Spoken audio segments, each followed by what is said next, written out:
l'écoute de l'ORTM, il est 13h à Taïkiri, c'est dans la région de Mopti, même heure partout au Mali.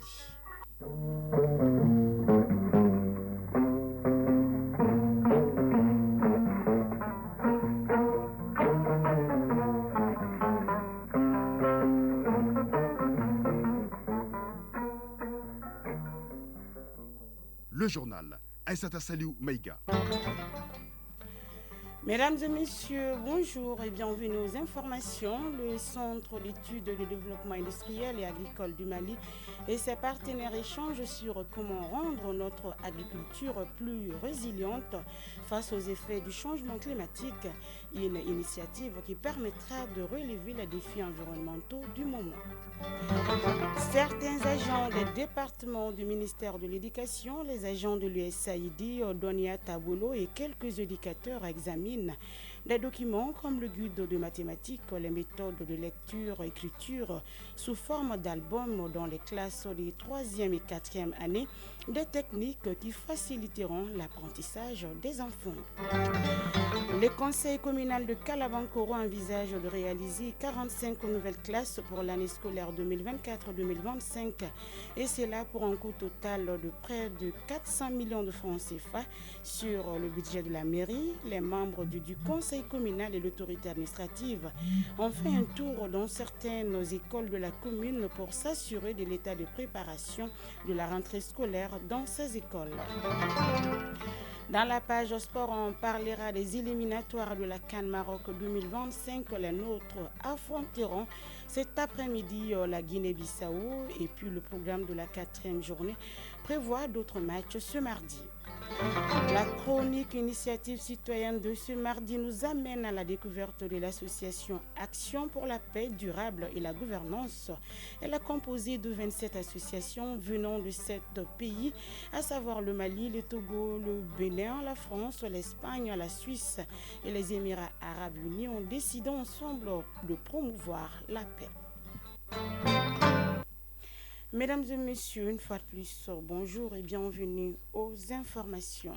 Tout d'abord, démarrée le 1er juillet dernier, la première session spéciale de la Cour d'appel de Bamako est arrivée à terme sur les 51 affaires inscrites au rôle. Seules 3 ont fait l'objet de renvoi, soit un taux d'affaires jugé de 94,11%. Les peines de condamnation prononcées au cours de cette session sont les réclusions à perpétuité, les réclusions criminelles à temps, les emprisonnements fermes et emprisonnement avec sursis. La Cour a prononcé également le remboursement de plus de 110 milliards de francs CFA, plus de 50 milliards d'amendes et près de 500 millions de francs CFA dommages et intérêts. L'affaire dite achat de l'avion présidentiel et d'équipements militaires a été renvoyée à la prochaine session. La cérémonie de clôture de cette session s'est déroulée en présence du secrétaire général du ministère de tutelle. Nous y reviendrons en détail dans nos futures éditions avec notre reporter Garibou Perrault. Je vous le disais dans les titres, le Centre d'études de développement industriel agricole du Mali, au CEDIAM SA, a initié une journée de réflexion avec ses partenaires pour discuter des nouvelles stratégies en matière de résilience agroécologique. Cette initiative s'inscrit dans un contexte de lutte contre les effets du changement climatique sur l'agriculture locale. Agibou Koulibaly pour les détails.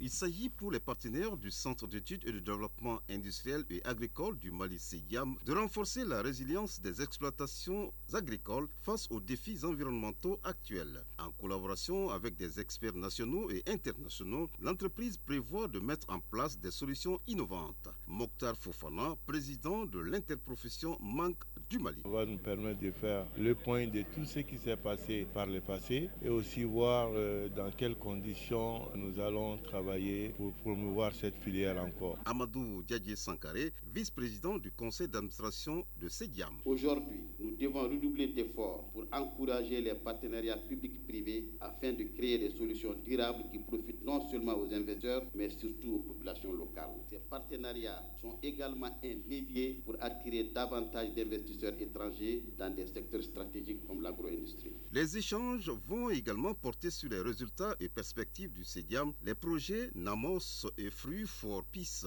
la construction d'une économie agricole résiliente dans les États fragiles et en conflit entre autres. Francesco Caponetti, directeur exécutif de CEDIAM. Aujourd'hui, CEDIAM, c'est un des principaux acteurs exportateurs du Mali, mais aujourd'hui, le secteur privé, il a besoin d'avoir l'appui et le soutien, faire un partenariat public-privé, vraiment pour renforcer les capacités agricoles. Amadou Cheikh Traoré, conseiller technique au ministère de l'Agriculture. Grâce à des investissements innovants, MCF contribue à stabiliser les régions fragiles et à renforcer les communautés locales. Depuis 2012, à Yanfoula, CEDIAM, avec le soutien de MCF, transformé l'agriculture locale en soutenant plus de 4300 petits exploitants agricoles tout en créant des emplois. Ce projet démontre qu'une chaîne de valeur complète, allant de la production à la transformation et à la commercialisation, peut véritablement renforcer l'économie régionale et promouvoir la stabilité. À l'issue de la journée, un plan d'action sera élaboré pour le bonheur de tous les acteurs du secteur. Les conclusions de ces travaux devront permettre non seulement de stabiliser les rendements agricoles, mais aussi de contribuer à la sécurité alimentaire et au bien-être des communautés rurales du Mali.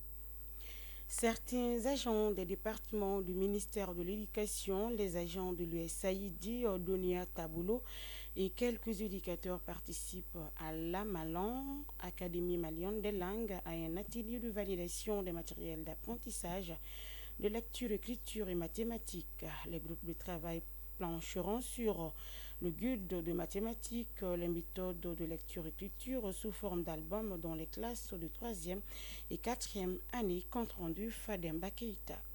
La méthode interactive utilisée dans le document invite l'enseignant à constituer des groupes d'apprentissage dans les classes pour une meilleure maîtrise de chacune des thématiques au programme. Les techniques de tri, de classement et d'arrangement, l'étude des nombres, des textes à rédiger conformément aux textes similaires du maître et plusieurs autres activités sont au centre des 4 jours d'échange. Cheikh Abdallah Kondé, chef section langue et communication à la Direction nationale de la pédagogie. Ce document serait d'une portée très utile pour nos apprenants de la 3e année, de la 4e année en matière de lecture, écriture et de mathématiques. Bouakar Bokoum, directeur du programme USAID, Donia Taboulo. D'examiner les matériels soumis à votre appréciation en lecture pour les classes de 3e et 4e année, le guide de l'enseignant en mathématiques et d'améliorer les contenus afin d'offrir à nos écoles du matériel complémentaire de qualité. D'enrichir le répertoire de matériel pour nos écoles. Les matériels d'apprentissage de lecture, écriture et mathématiques, une fois validés, facilitent la maîtrise des notions contenues dans le document par les élèves. Daouda Doumbia, chef de division manuel scolaire et matériel didactique à la Direction nationale de la pédagogie. Valider techniquement pour que le document soumis à notre appréciation soit versé dans le répertoire du département. Ces techniques d'apprentissage sont destinées à 350 000 élèves de 1000 écoles publiques. 45 nouvelles classes pour l'année scolaire 2024-2025 pour près de 400 millions de francs CFA sur le budget de la mairie. C'est ce projet qui est au cœur du conseil communal de Kalabankoro. Les membres de ce conseil communal et l'autorité administrative viennent de faire un tour dans certaines écoles de la commune. C'est pour s'assurer de l'état de préparation de la rentrée scolaire dans ces écoles. Batraoré. Nous sommes dans la commune rurale de Kalabankoro, précisément au groupe scolaire Mamadou Kounta. Ici, comme dans plusieurs autres établissements scolaires, la mairie n'a pas lésiné sur les moyens pour permettre d'améliorer les conditions d'apprentissage des élèves pendant l'année scolaire 2024-2025. Après le groupe scolaire Mamadou Kounta de Kalabankoro, les autorités municipales et administratives se sont rendues à l'école publique de Tiembane. Adama Diara, président du comité de gestion scolaire de Tiembane. Ils ont construit 9 classes dans une année. L'école a été créée depuis 2004. On a fait 10 ans. C'est la population qui gère l'école. C'est cette année que la mairie a fait tous ces travaux-là. On est très content de la mairie. La visite du terrain s'est poursuivie à l'école de Gouana et à celle de Missala. Partout, les chantiers sont ouverts pour permettre aux élèves et à leurs maîtres de travailler sereinement. Tchekoura Amadoun Diara, maire de la commune rurale de Kalabankoro. On a envisagé de construire 45 salles de classe pour la commune de Kalabankoro. Nous réalisons tout sur fonds propres. près de 400 millions. Toutefois, les déplacés se sont installés à l'intérieur de certaines écoles. C'est le cas du groupe scolaire Mamadou Kounta qui abrite de nos jours 491 déplacés issus de 66 ménages. Sakouba Madi Dambélé, sous-préfet de Kalabankouro. Nous avons procédé au recensement de tous ces sinistrés pour les recaser parce que la date c'est le 4 novembre. Nous avons identifié des espaces publics. Nous avons déjà reçu des bâches au niveau de la région et qui vont être installées et puis recevoir ces sinistrés-là. En somme, au vu de toutes ces réalisations, les autorités municipales et l'encadrement scolaire gardent espoir pour la réussite de la rentrée prochaine et surtout le bon déroulement de l'année scolaire dans la commune de Kalabankouro.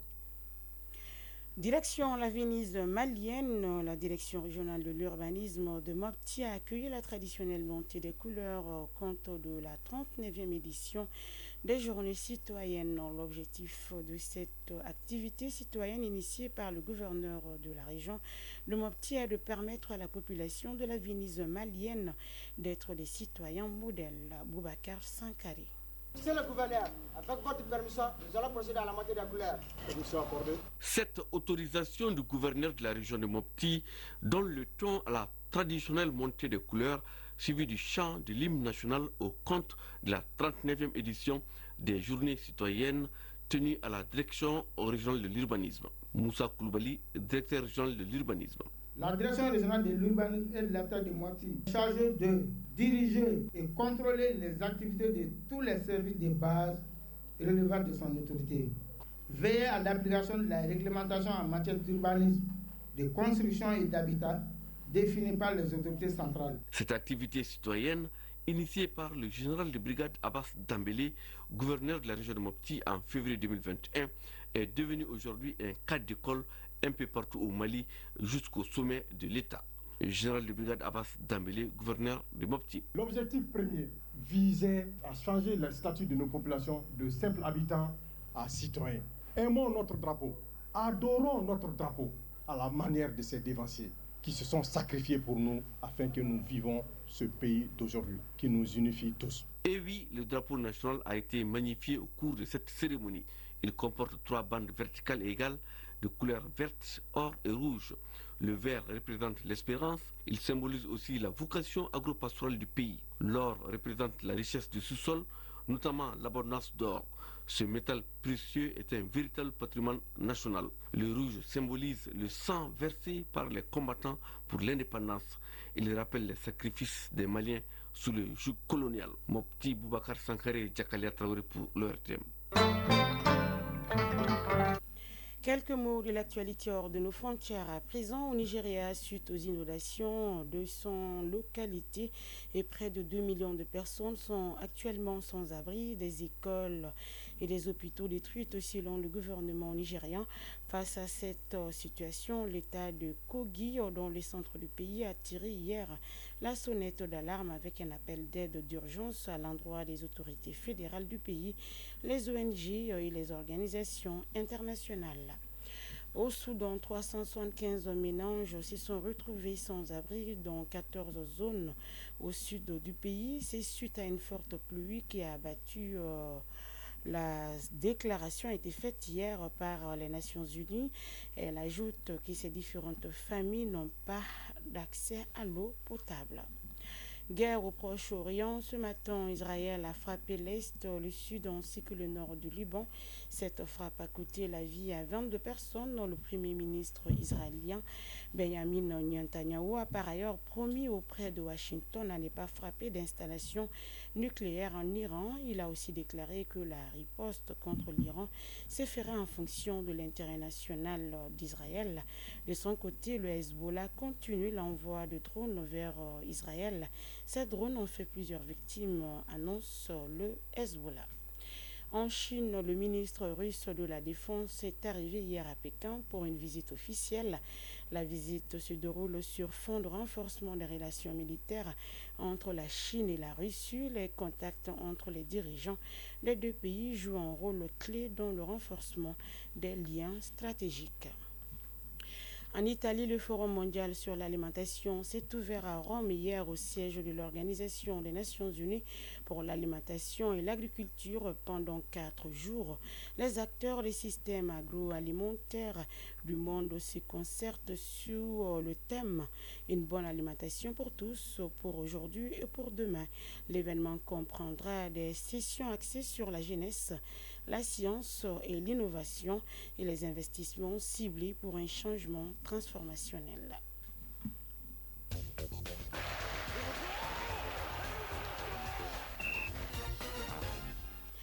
L'actualité sportive, c'est avec vous, Siragatou Sissi. Bonjour. Bonjour, Resta Salou Mega. Éliminatoire CAN Maroc 2025, le Mali joue cet après-midi contre la Guinée-Bissau. En cas de victoire, les Aigles composteraient leur qualification dès cette quatrième journée. Oui, le rendez-vous arrive à pas de géant et c'est à 16h temps universel. C'est dans moins de 2 heures au stade du 24 septembre de Bissau. La pression monte dans les états-majors des Yurtus de la Guinée-Bissau et des Aigles du Mali. Nous sommes en ligne au téléphone avec Abdul Karim Kaba, notre envoyé spécial. Bonjour. Bonjour, Sragatou Sissi. Alors, quelle est l'ambiance à quelques encablures du match Guinée-Bissau-Mali? Alors, à quelques heures de ce match important pour les Aigles du Mali et capital pour le Yurtus de la Guinée-Bissau, l'ambiance est bon enfant ici à Bissau. Les joueurs sont tranquillement à l'hôtel. Ils vont arriver dans 1 heure au stade du 24 septembre de Bissau. Nous sommes déjà au stade et quelques supporters sont déjà sur place. Eh bien, c'est avec Moral de Fer que les Aigles du Mali vont jouer cet après-midi sur cette pelouse. Alors merci bien Abdul Karim Kaba pour toutes ces précisions et bonne chance. Merci bien Sragatou Sissi. Alors à rappeler qu'hier le Mozambique en déplacement a battu l'Eswatini 3-0 et pris provisoirement la tête du groupe I avec 8 points. On va à présent à suivre la réaction des acteurs côté Aigle. Pour Amadou Haïdara Doudou, le milieu de terrain des Aigles, le match Guinée-Bissau-Mali va se jouer au mental. On sait, on est à l'extérieur, ça ne sera pas un match facile. On espère avoir les 3 points pour pouvoir se qualifier parce que ça va nous faciliter la tâche et j'espère qu'on aura les 3 points. Yves Bissouma, le capitaine des Aigles, au nom du groupe, se dit motivé pour affronter la Guinée-Bissau. Vous préparez cette rencontre avec beaucoup de sérieux, être prêt pour attaquer ce match-là parce que c'est un match très capital et très très important pour nous. Donc on va essayer de bien se concentrer là-dessus. Tom Saint-Fit, le sélectionneur des Aigles, a averti ses hommes que l'adversaire à domicile est coriace. Oui, on sait que Guinée-Bissau, pour le Guinée-Bissau, c'est un match capital. Quand ils perdent ou quand c'est un match nul, c'est presque fini. Et pour nous, on veut gagner ce match. L'atmosphère est bien, on a beaucoup de talent, on a de bons joueurs. Je pense que la pelouse est très bien. Inch'Allah, on va être prêts. Le programme de cette 4e journée prévoit des matchs intéressants ce mardi. Oui, en ce moment même, Aïssata se joue 6 rencontres. Lesotho-Gabon, Malawi-Sénégal, Soudan-Ghana, Soudan du Sud, Ouganda, Tanzanie, RD Congo et Tchad, Zambie. À suivre à 16h, Congo, Afrique du Sud, Mauritanie, Égypte, Niger, Angola et Sierra Leone, Côte d'Ivoire. Et à 19h, notez les rendez-vous suivants, Centrafrique, Maroc, Comores, Tunisie et Éthiopie, Guinée. Hier, le Cameroun et l'Algérie ont rejoint le Burkina Faso sur la liste des pays déjà qualifiés pour la CAN Maroc 2025. Retour chez nous pour parler de la Super Coupe Ben Oumar Sy et il y a une information de dernière minute à cet effet, Siragatou. Oui, dans un télégramme de la FEMA Foot adressé aux ligues régionales et clubs concernés, la Super Coupe Ben Oumar Sy, initialement prévue ce samedi 19 octobre 2024, est reportée. Cette Super Coupe devrait opposer le Djoliba, champion du Mali en titre, et le Stade Malien de Bamako, vainqueur de la Coupe nationale. C'est tout, Siragatou. C'est ce qu'il fallait retenir. Merci pour toutes ces informations sportives. Initiative citoyenne.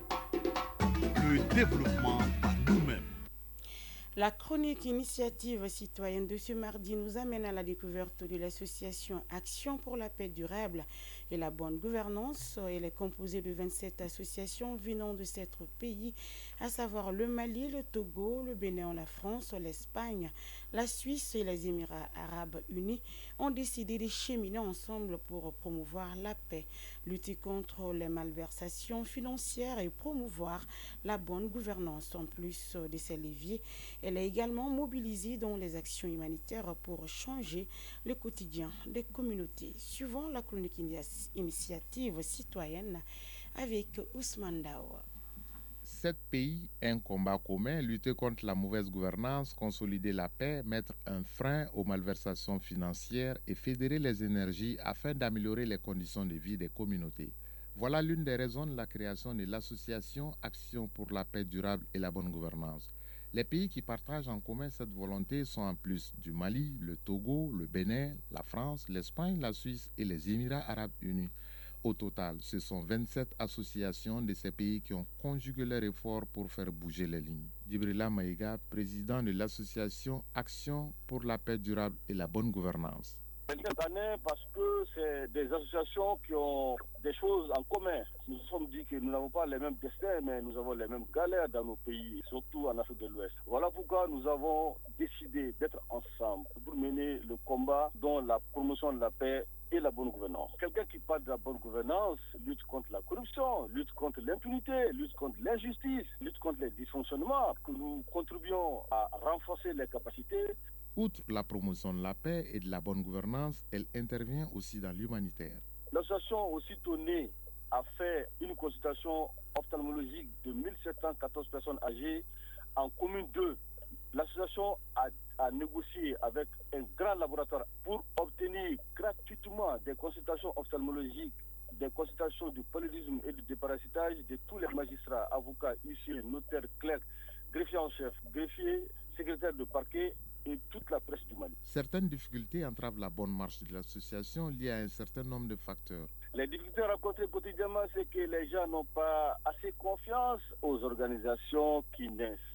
Alors, le peuple du Mali a une administration lourde. Lorsqu'on vient avec des bonnes idées, on nous ferme la porte. Tantôt, nous sommes appelés à forcer certaines portes, où il faut appeler des amis, des parents ou des ministres pour avoir des petites choses. Et ce n'est pas tout. Les jeunes à qui tu fais appel pour venir côté Mali, s'ils viennent, c'est dans l'optique d'avoir de l'argent immédiatement et tout de suite. Au Mali, les jeunes sont ceux-là qui veulent naître lundi, grandir mardi, avoir de l'argent mercredi et ne pas mourir sans après. Pour faire face aux obstacles et maintenir un niveau de développement, l'association Action d'Europe pour la paix et la bonne gouvernance prône une synergie d'action.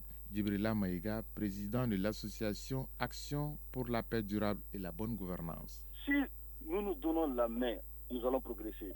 Le Mali a des potentialités. J'invite tout un chacun, de l'Est comme à l'Ouest, du Sud au Nord, que nous sommes vus ailleurs que dans le Mali seulement et que nous n'avons pas les mêmes destins, certes, mais nous avons les mêmes galères. Nous pouvons, quand nous nous donnons la main. En attendant, elle continue son combat en s'appuyant sur ces 3 leviers: former, informer et transformer. Avant de refermer ce journal, retenez que la première session spéciale de la Cour d'appel de Bamako, qui a démarré le 1er juillet dernier, est arrivée à terme. Sur les 51 affaires inscrites au rôle, seules 3 ont fait l'objet de renvoi, soit un taux d'affaires jugées de 94,11%. Les peines et condamnations prononcées au cours de cette session sont les réclusions à perpétuité, les réclusions criminelles à temps, les emprisonnements fermes et emprisonnements avec sursis. La Cour a prononcé également le remboursement de plus de 110 milliards de francs CFA, plus de 50 milliards d'amendes et près de 500 millions de francs CFA, dommages et intérêts. L'affaire dite achat de l'avion présidentiel et d'équipements militaires a été renvoyée à la prochaine session. La cérémonie de clôture de cette session s'est déroulée en présence du secrétaire général du ministère de tutelle. Nous y reviendrons, Inch'Allah, en détail dans nos futures éditions. Point final à cette édition qui vous a été présentée par Issata Saliou Maïga. Sa mise en onde a été assurée par Alimata Ouattara. Mise en ligne Badi Touré. Réalisation Adam Maïga. Coordination Ousmane Dao.